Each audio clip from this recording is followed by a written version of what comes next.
Sabi nila, pag cellphone daw na cellphone yung lalaki, hindi ko na daw mahal nun. Mayroon na siyang ibang mahal.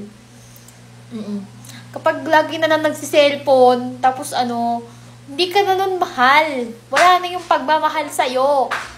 Kaya dapat, wag mo na lang din siyang mahalin. Wag mo na lang din mahalin. Kasi cellphone ng cellphone. Pag cellphone ng cellphone, hindi ka na mahal. If someone always use cellphone, hindi lang love. Okay.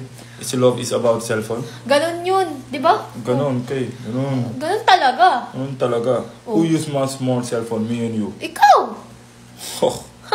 Hey, just be honest. Ikaw! Be honest. Siyempre ikaw. Listen. No! Bakit ako magle-listen sa'yo? Listen. Hindi. Because if you listen to me, you know tapos you will ganun, guys, lie. yung mga nangyayari. Who use much cellphone, me and you? Ikaw. Liar ka talaga. Ikaw, manahimik ka na! Tapos ganon, di ba? Sabi ko sa inyo. Anong ganon? Pag talagang mas maano mag-cellphone, hindi na kayo mahal. Ganon? Ano dyan? Ikaw gaganyanin ko, kala mo. Wala ka na naman ginawang tama. Ano pa? Ano? Sa'yo, bulol ka naman. Ay? Bulol siya, bulol.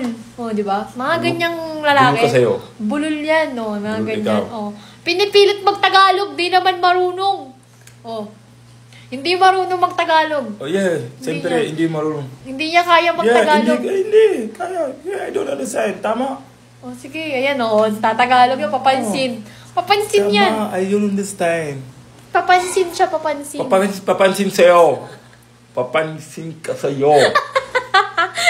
Papansin yan si Alpha. O, papansin si Natalie. Ito mo yung buhok niya ngayon. Papansin Canton. Papansin Canton ikaw.